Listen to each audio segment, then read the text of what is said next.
Should should we be talking?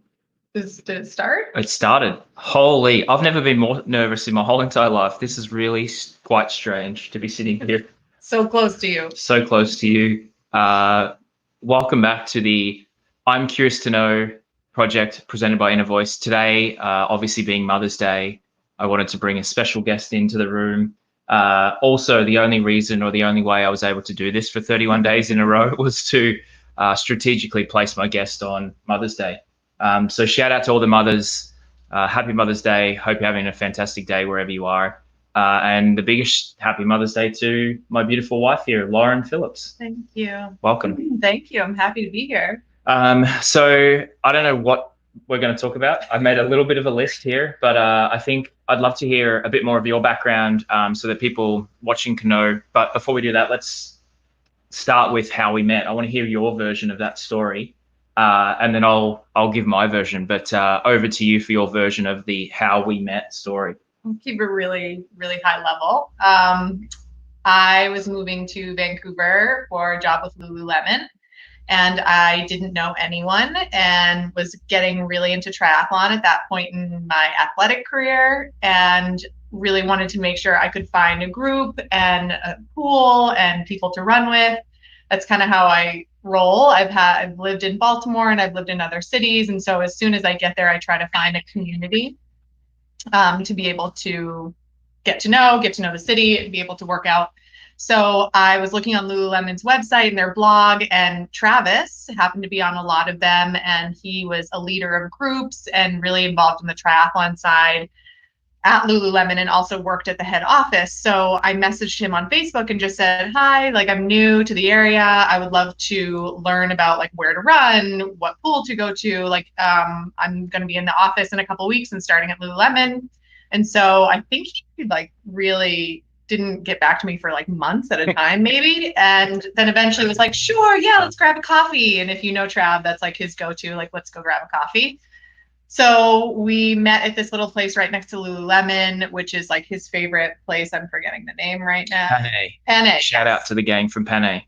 And we just grabbed a coffee and connected and talked about the triathlon community and running and Lululemon. And probably halfway through, he dropped the like, and my girlfriend who lives with me. And there was like a bit of a dagger in my heart because I was looking at him thinking, this man is so hot and his accent is amazing and he's an athlete, but it was like a crash. And I actually was dating someone at the time back, he was back in Maine. And I mean, the distance probably wasn't going to work anyways, but so we just, cool guy, great friend. And so we kind of went on our separate ways. We stayed in contact here and there. I think we went for one run once where he actually just punished me, right? Yeah. Now. Run. Yeah. Me so bad. It was like this short 5K loop and he went hard. Like I feel like we were doing sub 7-minute miles. And I was kind of like, who is this dude? Like I thought we were going to go on an easy lunch run. It was an easy lunch run at the time. For you. Things have changed, huh? Yep. So that's where it's all started. And then from there, just getting to know each other slowly over time. And we had our first date January 1st. Yeah, good recollection. I want to give my version of that because I received this Facebook friend request from this attractive blonde lady that I didn't know. I had, as Lauren mentioned, had a girlfriend at the time, so I wasn't going to accept the friend request. And then about a month or two later, I accepted it, and then the message came, but had every intention of helping you out along the way. But as soon as I walked in the coffee shop, I'm like, oh my goodness, this is the most attractive woman I've ever seen. So it was like love at first sight, really. And then for me, I want to talk to you about like that first little period. We obviously had that first date January. My accident that I've talked about, quite a bit was on March 7th. So we're just starting to kind of get to know each other, and all of a sudden you're thrown into this world of coming to the hospital every day to be by my bedside. And that was really confirmation for me that you were someone really special and that I wanted to spend the rest of my life with you. What about you? Like how hard or how, what were the memories you have of that time? I feel like that was a blur just because I was still new to Vancouver. I was new to Lululemon. Our relationship was really new. And I was just so head over heels for this man. And we were just deep in the new relationship love. And then to have this really dramatic accident happen and to just shift, we would run together, we would eat pizza, drink wine, and then all of that changed. And we couldn't do any of that together. Like we actually, one of our mutual friends, Mikey, and I would bring pizza and wine into the hospital so that I could still drink wine and eat pizza, and we would let Trav have the pizza, trying to keep some kind of like relationship going, how we used to do it.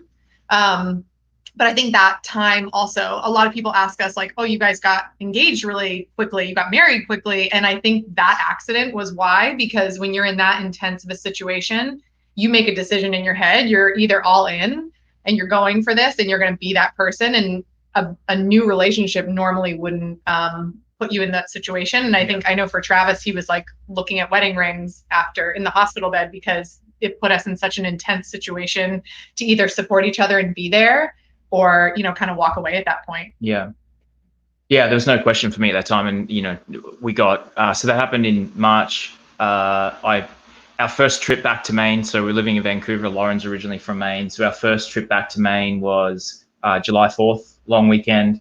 I planned a run for us down in Kennebunk, which is not close to where Lauren was living and her parents live. And she was like, why are we going all the way down there to do this run? Little did she know that I'd mapped out this running route for us, which included a stop at this secluded beach so that I could propose to her. And that was obviously a great memory. But I want to tell a story about when I was going to ask your dad for permission. So we were in Maine, went to a baseball game, the local Portland Sea Dogs baseball game. Shout out to the Sea Dogs. With Lauren's dad, and with the goal of asking him his permission if I could marry Lauren. And Lauren's dad doesn't really drink that much, but we got there, we had a beer, and then in my head I'm talking to myself, I'm saying, okay, after the second beer I'll ask him, and then like 2 beers in I'm like, okay, after the 4th beer I'll ask. And by this time I'm like, hey Bill, do you want another beer? And he's like, no, I'm fine. So I'm like rolling up there, grabbing beers by myself, and finally I'm like, okay, at the 7th innings, I'm going to ask him to marry, if I can marry his daughter. And then 7th inning comes and goes. Bill says, okay, time to go. Let's go. I still haven't asked. On the drive home, about a 20-minute drive back to their place, I'm like, oh, why don't we just go up the street and grab a beer? So we go to the local restaurant. We're sitting at the bar. 1 beer, and I'm like, okay, I'm going to ask now. And then in my head, I'm like, okay, after the 2nd beer, I'm going to ask. So this time I've had like 10 beers. And still didn't ask. So we roll down their street and we sit out in the front of before we get to the end of the street, I'm like, hey, Bill, there's something I need to ask you. So we're sitting out in the car. And meanwhile, me and my mom are looking out the window being like, oh, they're home. And then we're like, what are they doing? Like, are they going to have a night kiss? Like, why are they still sitting in the car? Why aren't they coming in the house? Yeah. So the last possible moment I asked Bill's permission, and he was gladly said yes. So the next day we did our run and proposed. So that was July. Luckily, he said yes. And then, we decided to get married in September of that year. And we had probably the most amazing wedding I've ever been to. I think it was really classic us. Why don't you kind of share your thoughts or what that was like? Okay. Yeah. I don't know why. I think we both just were not huge, like, oh, let's do a long engagement and a long, big wedding. We both wanted a casual wedding. We wanted to do it. We were excited for it. So we said, like, why not do it now? And we both love the fall, September, Maine, and we wanted it to be intimate and us. And we were so lucky that Travis's parents and his best friend, Dusty, love you, Dusty, were able to come all the way over from Australia and make that work. There were some guys coming from Toronto, across the country, in California, and people just were amazing about coming to support us. Like I said, it was really casual. I think it was 45 people. We did it at a little church down the street in Cape Elizabeth, where I grew up. And then we had the dinner at a little restaurant right by my parents' house called The Good Table, which is our family's favorite restaurant. And we go there all the time. And then we went back to my parents' house and had s'mores and beers and just like hung out pretty much in the yard. And just, it was really casual, really fun. And then we got scratch bagels the next morning for everyone. So it was very us. I wore like a flannel in the after party. The only thing I think that was somewhat, I don't know, little, exuberant, whatever the word is. I had a beautiful dress from this designer in Vancouver, Joanna, and she has the most beautiful lace dresses, and she hand makes all of them. Mm-hmm. So that was my dress, and I was like in love with it, and that felt like a little over the top for me, given how casual and quick our wedding was. Well, you looked amazing. So marriage, and then you talked about running. A lot of our relationship in the beginning was running and sports and those type of things. We got to spend quite a bit of time together. We've done some amazing races together. We've had some amazing training runs together. Are there any that really stick out in your mind as the most memorable? I think saying like there's some beautiful runs like in Lake Louise and like Canmore and all these beautiful places. When we first started dating, did a trip of the month club, or was that when we were first married? And we would literally go somewhere within the United States or Canada every single month to travel, because we both love to travel, and that was amazing. So we got to explore a lot together. Some Hawaii runs were beautiful, but I think the number one that sticks in my mind are both of our New York City marathons that we ran together. We ran New York City Marathon once right after Trav's accident, a year under your accident. Yeah. And that was pretty incredible. We like held hands across the finish line. And then we've also run New York when I was pregnant with Addie. And what was amazing also about that is my best friend Emily was running New York, and we actually found her out of so many 50,000 people. She was in our corral, and we ran half of it with her, and then ended up seeing her at the end, which was like, to be run with my best friend, carrying my baby and having my husband there was pretty incredible. I would not recommend that 4 months pregnant running a marathon for anyone. Wasn't a good idea. Didn't feel great, but I think, in Canada, they're like, run marathons, do whatever. It's what your body's used to. So it was that's a memorable time for me as well. That particular New York Marathon was actually more mentally stressful for me than physical. You're 4 months pregnant. We were taking it quite easy, but I was blocking the path. I was like this diesel engine just chugging along, blocking the path for you. And there was one instance where Lauren went to the aid station to grab a cup of water, and she clipped the heel, or the guy behind her clipped her heels. And Lauren thought the guy had pushed her. So I kind of, she's like shouting at him and swearing at him and like giving him a mouthful. Yes, you were. And then, so I was like kind of diffuse that situation. And then from there, I was like, you just run straight through the middle of the aid stations. And if anyone's seen or done New York Marathon, they have tables on either side. So it's a big wide boulevard or a big wide road. They have tables either side. So I said to Lauren, just run straight down the middle. And I would like do this, grab her a water, bring it back, grab myself a drink. So I was kind of doing all the zigzag and blocking the path. But yeah, that was mentally like stressful and then we get into that part where you're coming up towards Central Park, towards the end, like mile 20. And we were just like, let's get this done. This is awful. I'm going to stop here and just show, hey, Cody, what's up? Hi, fam. And then AMA all the way from Portland, South Portland in Maine. Hope you guys are good. Thanks for tuning in. So that's memorable. That's been really fun. And then kids, 4 months pregnant, and obviously Mother's Day, Super Mother's Day to you. Tell me about that first experience, with Addie in Canada. You had a 1 year maternity leave. You're at Lululemon at the time. And I know that you, for a long time, wanted to be a mum. So tell me what was that experience for you coming back from the birth and pregnancy and getting back into sports? I think it was just, way more challenging than I had expected. I think I didn't really know a lot of moms, young moms who had young babies who were athletes at the time. I have an incredible group of women in Maine who I've run with forever, who are incredible moms, but their kids are all teens. And they've been a huge support for me through everything, but I didn't know anyone with a young baby who was a runner.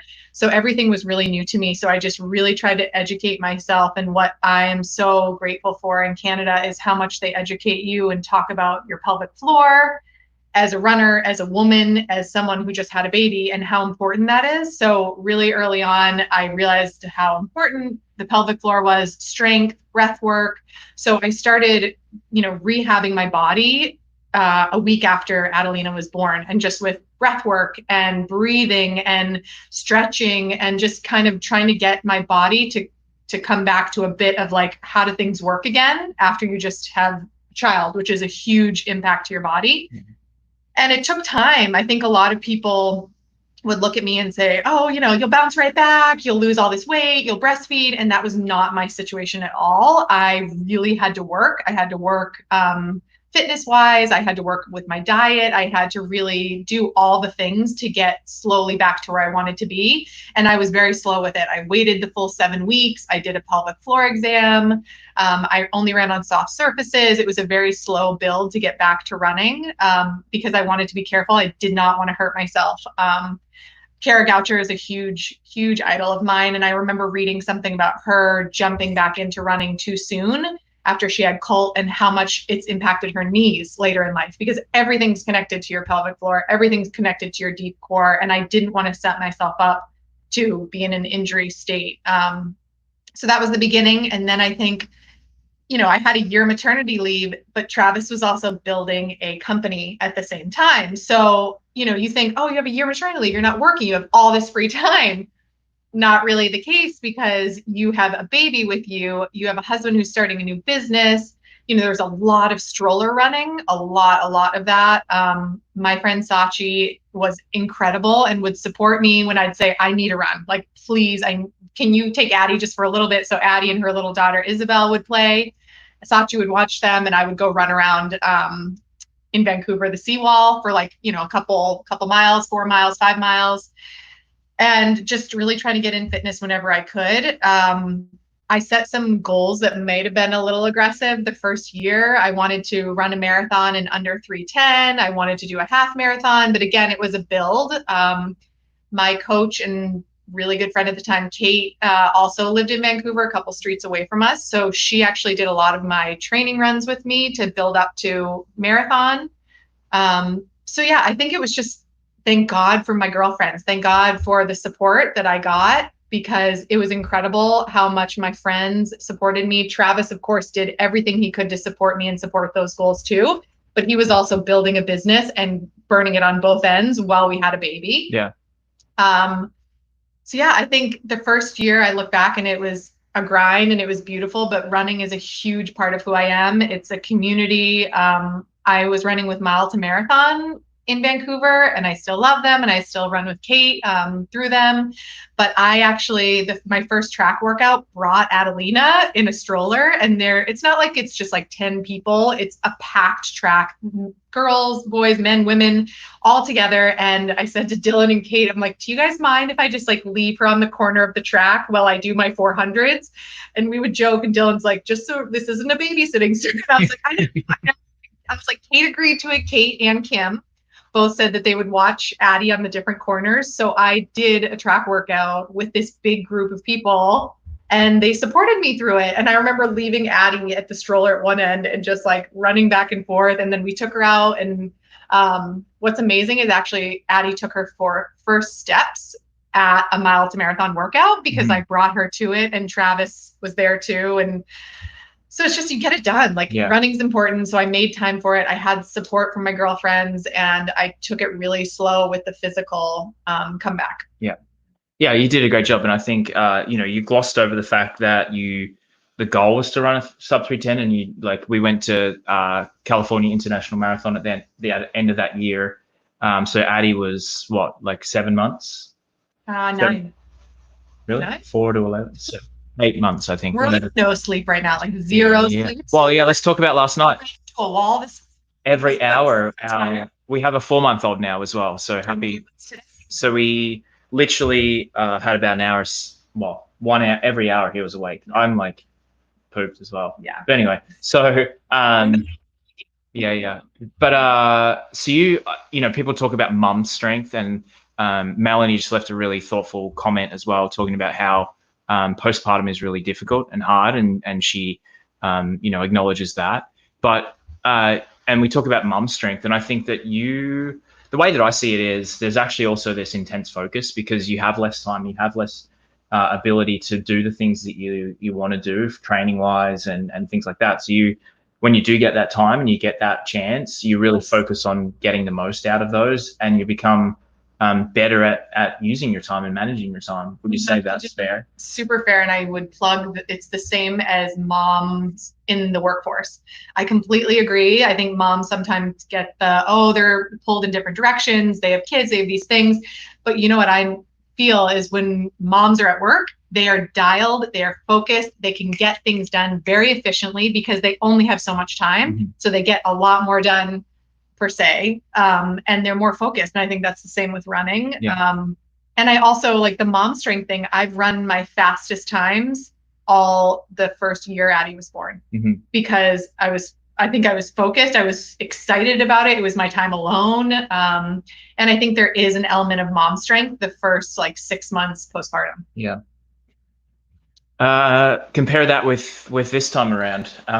In Canada, we mentioned you got a 1 year maternity leave, which is amazing. You got to spend time with your girlfriends who are going, they had their babies around the same time. So you had a really good time to spend with Adelina. And then this time around, your 3-month maternity leave ended up being less than that because now Addie was home. The global pandemic hits. We keep Adelina home as of basically the beginning of March.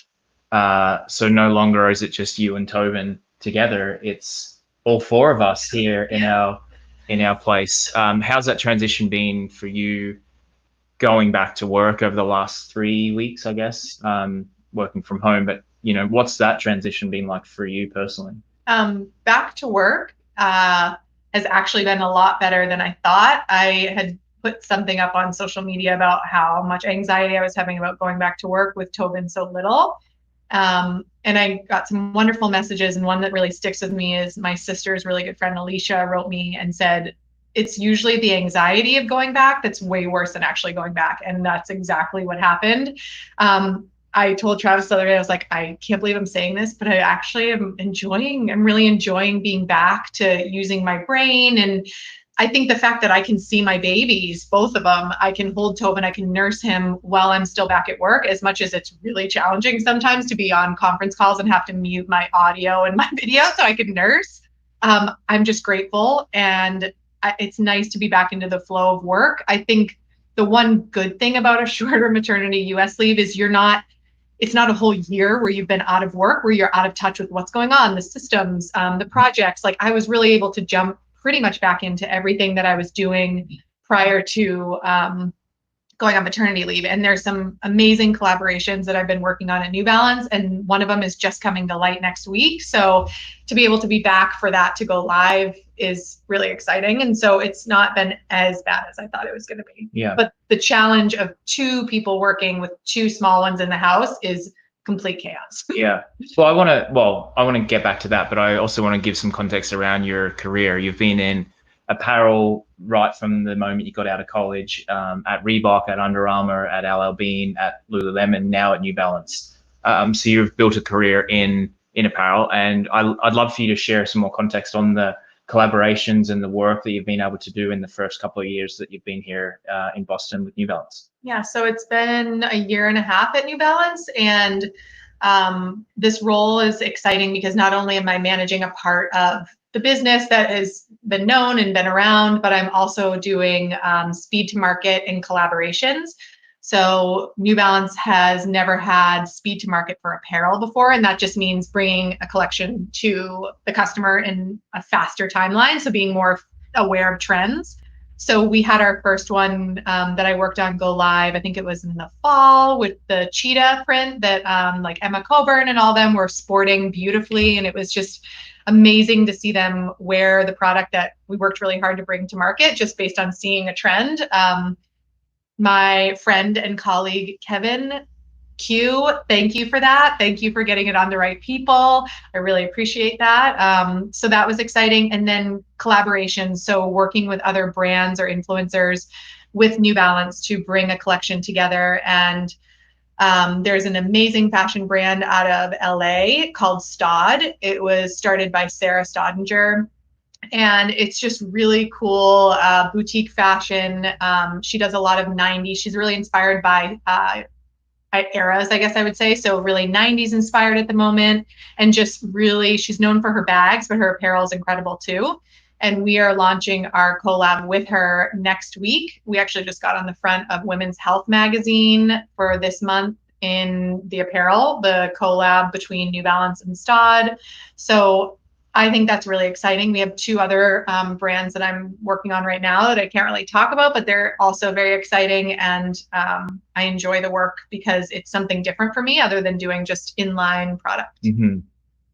Yeah, I'm proud of you. You've done some amazing work, and it's always really cool to see the product that you work on kind of come to life, whether it be on social media or you strutting around the house in it, or seeing people out in the wild with it on as well is really cool. I want to get back to that 2 parents, 2 kids working from home. I know we're not alone. There's millions and millions of parents doing the same thing, but I actually think it's probably helped a little bit with our communication around like, okay, like what have you got on? What have I got on? What can we move? What can we change? What's important? And then I go ahead and throw this on the calendar to have a daily live stream every day in May. Not enough going on. Slightly extreme if anyone knew that about him, potentially. Elaborate. Tell me more about that. It's either 0 or 9 million. Like Ironmans, extreme 140-mile bike races, a podcast every single day in the month of May, as opposed to maybe 2 in the month or once a week. But you know what? I knew that when I married you. Right. You didn't change. This is what I'm telling. This is what I keep telling you. Yep. No surprises here. 1 to 100. Yeah. If anyone's wondering and looking in the background, this is our beautiful lawn. If you want to admire that, I got a chance to go out and mow the lawn yesterday afternoon. That's also the tree stump back there. Yeah, Travis used his new chainsaw to cut down. Yeah, I haven't quite got down to the stump yet. I don't know if I would say you're the handiest outdoorsman, but you're working on it. I'm keen on it. Trying really hard. Yeah. I told you this might get a little bit dramatic here, reality show reunion styles. Are we going to start digging up dirt now, or no? Okay. So I do want to ask you a bit of it might be a controversial question, but who's your favorite child? It depends what time of the day. It really depends. I love them both equally, but it really just depends. I would say Tobin's getting a bit of the nod right now because my parents are visiting, and whenever my parents are around, Adelina doesn't like Travis and I anymore, and we become like on the S8, can I say shit? The shit list, yeah. Totally. And she only wants my mom. And I'm like, I birthed you. It's Mother's Day. Like, you won't even let me snuggle you. So today, even though Tobin kept me up, he's my favorite child today. There you go. Well, they're going to watch this back at some point, and yeah, too late now. Yeah, that was a horrible question for me to ask. Well, yeah, we are dealing with a 3-nager. And I also feel like sometimes I just want to finish that thought on the on 2 parents working. I think sometimes it feels like our child Adelina is being raised by ABC Mouse. But that's okay. You got to do what you got to do. We get her outside as much as we possibly can. And I think at the beginning of all this, we did the whole chart and we mapped out the hours, what she'd be doing. And then that all also went to shit. And if anyone says shit in the house, they're not allowed to have a movie night. So I don't get to have a movie night because I keep saying shit. Every night you miss out. And Adelina reminds me, no movie night, mama. You can't say that bad word. Yeah. And if any of you follow me on Instagram, we used to do the joke of the day with Addie, and then Lauren said I was being a bit of a stage mum, setting up the scene and trying to coerce her to do it. So we had to put that on pause for a while. But she might come in and tell a joke. Maybe we should get her in a bit. This is funny. Old friend here, Matthew Arclay from way back in the day when I used to live in Geelong. The Aussie accent is slowly disappearing. It comes back when he talks to Dusty or Nick or any of his buddies. Yeah. It comes back really thick. Well, and he says the word reckon every other time. Yeah. I reckon. I'll try and bring it back. Maybe we can have a quiz. Maybe you can practice. Why don't you do your best Aussie accent? That should be fun. Yeah, snakes on the Barbie, mate. Dead horse on the Barbie. Oh, sorry, everyone. Sorry, folks. That was good. Send lots if you're watching. You know what's the replay? So what you were trying to say there is sausage on bread with ketchup. Yeah. Dead horse on a snag. Yeah, it's close. So I do want to ask a little bit of questions here. I'm calling it the COVID-19 questions. Lauren thinks it's too many, so we may cut it short, but we're going to try here. So I'm going to ask her the question, and this is you're answering for what I think, and I'm going to answer for what you think. Do you understand? Yeah. Okay. When your partner was a child, what did they want to be when they grew up? You go first. Travis wanted to be, right? Travis wanted to be an Aussie rules football player for sure. Correct. What did I want to be? U.S. women's soccer team. No. What was the answer? I don't actually really remember, but it wasn't a soccer player. So I couldn't have got it right then because you didn't have an answer for it. Okay, so we'll call that 1-1. Name a country your partner would love to visit. I think he wants to go back to Spain really bad. Switzerland. I'd go back to Switzerland. Yeah. Okay. That's my choice. I'd go back to Switzerland. My answer for you would be Portugal. Yeah, definitely want to go to Portugal. Our neighbor Joe is from there. My girl Sachi, her husband Mark has a lot of heritage there. They got married there. We'd love to go there. Yep. Brent, hang on, we got another comment here. I've got all these old friends from Australia piping up here. Brent, the man from the popcorn shop at Pacific Fair. That's funny. I used to work in a Colonel's popcorn when I was going through university. That was a job. You have to earn your way through it. Shout out to my crew at Colonel's Popcorn. Did you ever try Colonel's?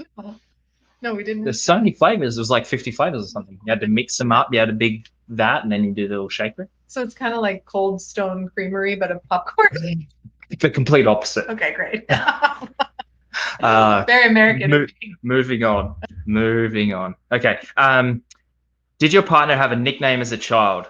And what was it? And bonus point, did they like the nickname? I think it's only probably T-Mac, but people did call him Trevor sometimes by accident. He hates that.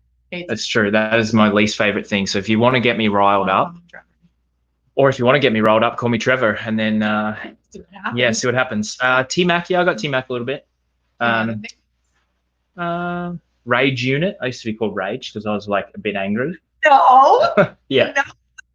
Yeah. You don't seem as a passionate, angry person at all. Right. Bit of a rager.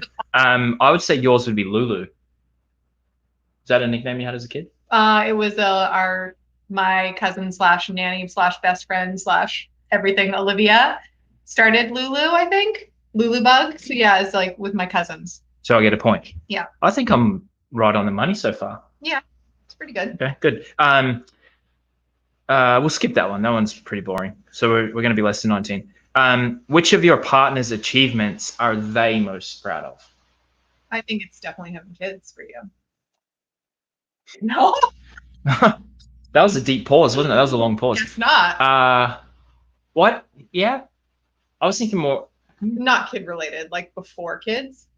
Well, I wasn't thinking that. Maybe he did a 9 hour and 6 minute Ironman. Maybe that in Melbourne. I don't even have an answer for this, actually. Great. Just gave you one. Yeah. Yours would be, I think, having kids. Definitely. Aside from that, I would say you're a race in California.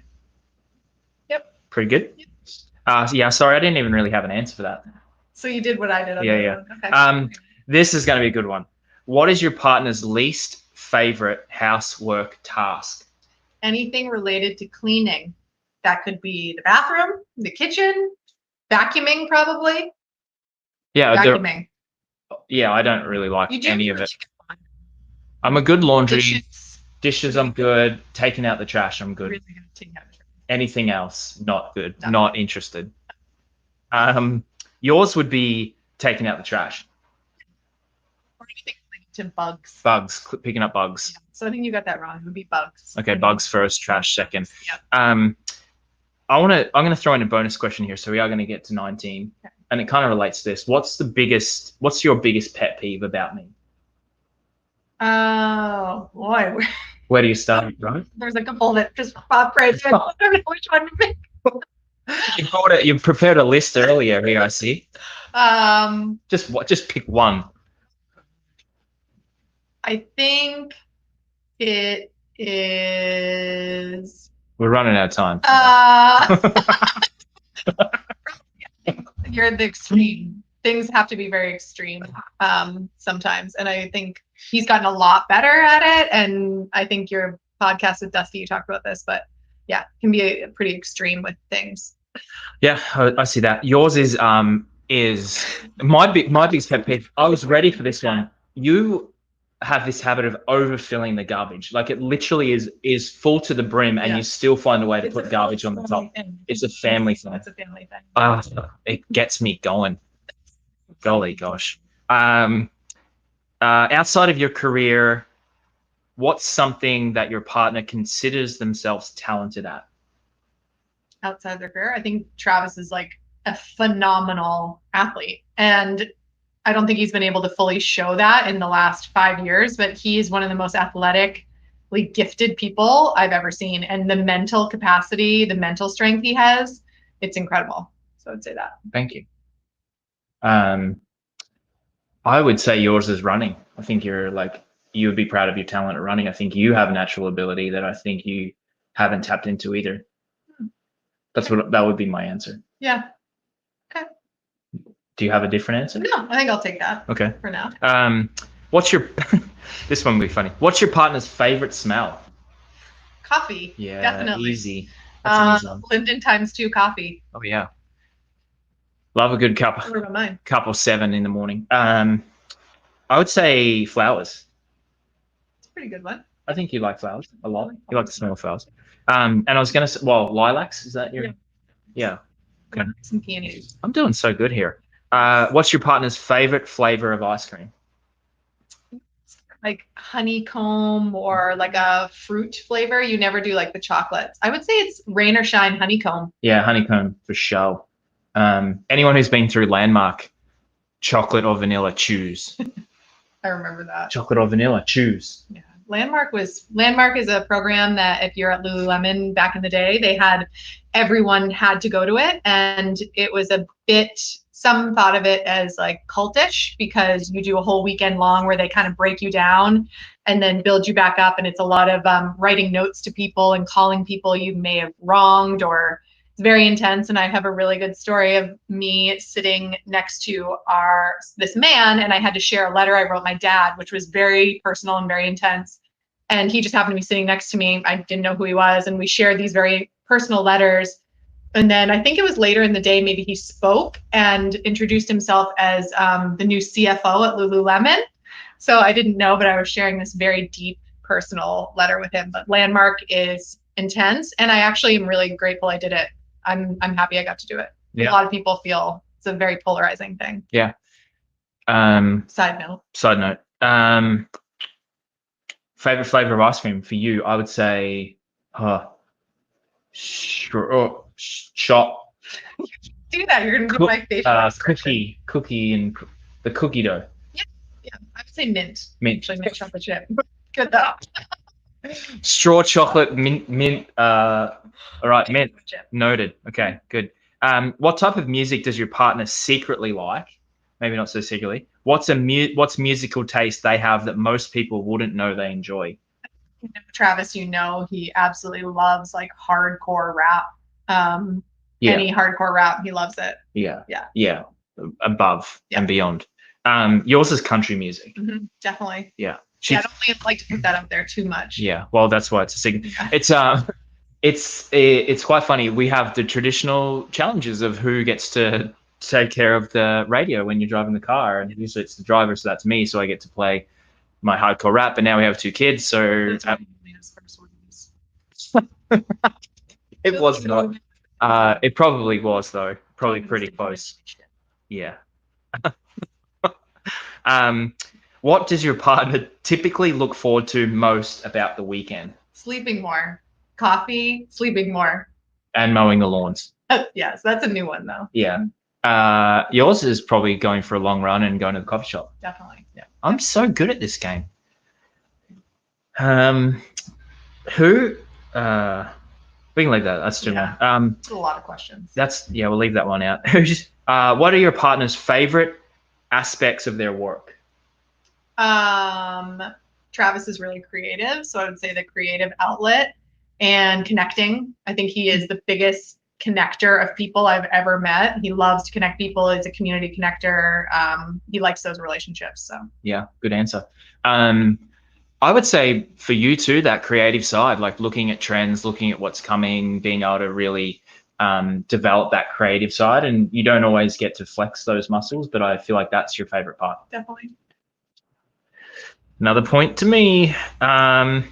What purchase is your partner currently considering? What's on their wish list?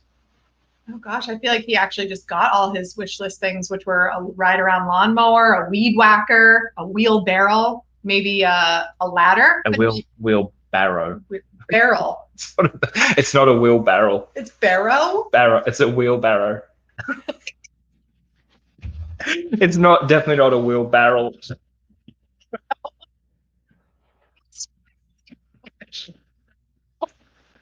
Oh, that is too funny. That is too good. Oh man. I feel like you get a lot of like little things. You're not like a big purchase type of person. Oh, we know. No. Well, no. Let's hold off on that one. Personal. Now we got people wondering. No. No, we can maybe another time. If you could bring a famous person back to life, who would it be? Pass. Okay. Boring. If you could be an animal, what would it be? Boring. Okay, skip that one. Well, this would be good. What was the worst trouble that your partner got into as a child, and what was the punishment? I feel like you got in trouble all the time. Maybe it was when Travis would throw his sandwiches every day that his mom made him over the fence at school. Like every day, like, nah, not eating it now. And then I think your brother told on you and he had to go back to where all those sandwiches were on the other side of the fence and eat them. Yeah, that's like child abuse. Right. I love you, Kathy, though. I love you. Well, so to clarify. Tough to have as a kid. Yeah, I was a little shithead. Yeah, I can imagine. So that story. So I used to hate sandwiches, and every day I'd get a sandwich in my lunchbox. Didn't want to eat it. So, but if I didn't eat it, I would get in trouble for not eating my lunch. So on the way home, I'd grab it out of my thing. It was in a little plastic bag and throw it over the fence at the school. And my brother was usually with me. We went to the same school. We would go home together. And one day I was doing something wrong to him, and he said that he was going to tell mom and dad that I throw my sandwiches over the fence. And I said, whatever, I don't care. And in the back of my mind, I'm like, for sure, like dogs have eaten them, or like some animal has eaten those sandwiches, and I'm going to get off scot-free. So we marched up to the school, and they were there. They were all there. I didn't have to eat them all. I had to like take a bite out of one of the sandwiches. The story comes out. Yeah. And then for you was, I think, your trip where Sherman, all of your friends were in a hotel room. You're on a school trip, and the friends were drinking. We were in our AP government class in high school. You went to DC? New York. New York. Close. Well, let me try. Okay. So you're in your AP government class, and you went to New York, and some of your friends were drinking, and Sherwin, the snitch Sherwin, if you're watching, you're a snitch, told on you guys, and you got in trouble, and you couldn't go to the prom, or we got suspended. Boo. Yeah. Actually kind of didn't care. Like, to be honest, I think I didn't drink and people were smoking weed and I told them, and there's definitely other things that I've gotten real in trouble for. Well, that was my guess, but yeah, maybe there's more. Yeah, there's other ones, but that they actually were like, you know what? You can't go to book club. Like, you're suspended for 2 days. It's fine. Such a nerd. It's good. You were on your government class. You couldn't go to book club. You weren't even drinking. No. You're Sherwin, you snitch. If I see you, Sherwin. And then final question, what the heck are we going to have for dinner? We ask this pretty much every day. I talk about my friend Sachi a lot, but we talk about how during COVID and I think during maternity leave, like your number one thing you get excited for is food. And so usually around 2:00 is when we start talking about what's for dinner. Luckily, we do purple carrot most nights. We get that delivery. And then on the weekends we make stuff. So maybe our go-to is usually quesadillas or a big salad. We'll see. Shout out to Purple Carrot. What a great organization. and then you make the meal. Yep. So this has been amazing. I like seeing you laugh, and part of the reason sometimes part of the reason why I wanted to do this is like I think this would be fun to like look back on and have this moment. So happy Mother's Day. Thank you. I have to shout out for the shirt that Travis got me for Mother's Day. You're gonna have to stand up. Let's see if we can see it. You can see it? Oh, come this way. There you go. This was my Mother's Day present. It's amazing. Happy Mother's Day. We have an amazing friend who is in Maine, and she started Inside Women's Work, and it's all about women who own businesses, and she's just highlighting them, and she created these t-shirts, and Travis got me it for Mother's Day, and I love it because I think it's amazing. Yeah, we got a special guest who's coming to join the show here. Come on. Oh, you've got your hair done up all good. Come on in. Come on in, sweetie. You say hi to everyone. Say, what's your name? What's your name? What's your name? Go ahead and talk to the camera. It's just us, sweetie. Don't worry about it. No one else is watching. Say hi. Is your brother still sleeping? That's good timing. Can you tell me your joke of the day, please?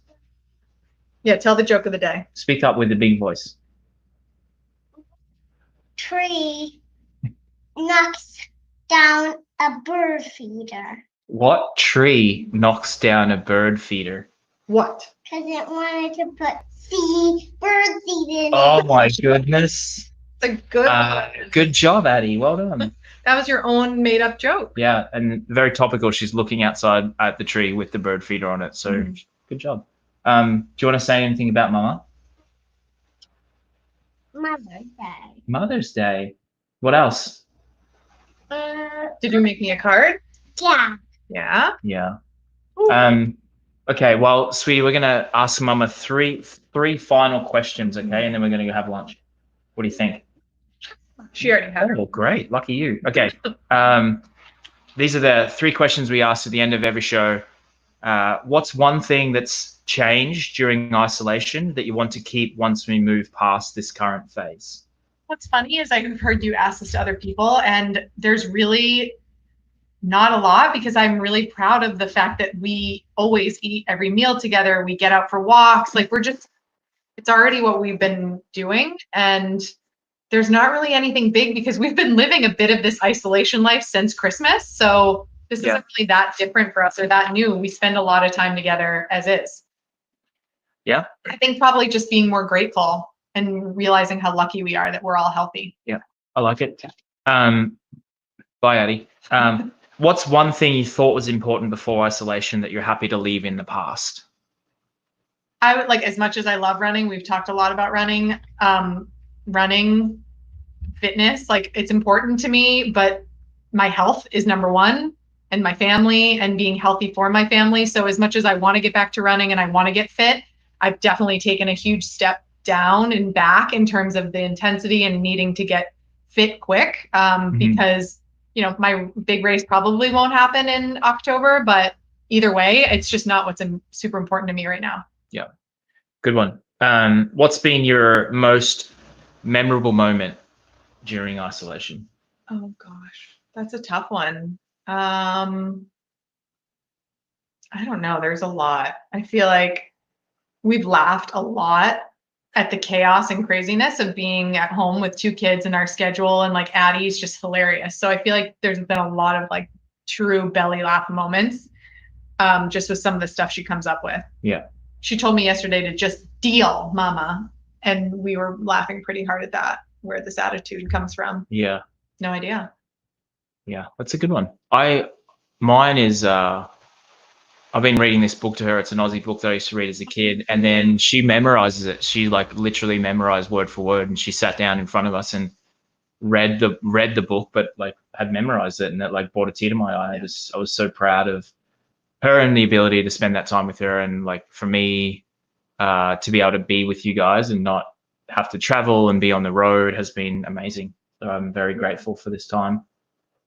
Happy Mother's Day. Thank you. Thanks for having me. Yeah. Happy Mother's Day to all the mothers out there. Shout out to all the mums. Thank you so much for joining us. We'll be back. I'll be back tomorrow, regular schedule time, 3:30 p.m. Eastern. much to Lauren's joy that I'm going to continue to do this every day in May, and hopefully you'll join us then. But until then, have a great Mother's Day. Enjoy. Take care of each other.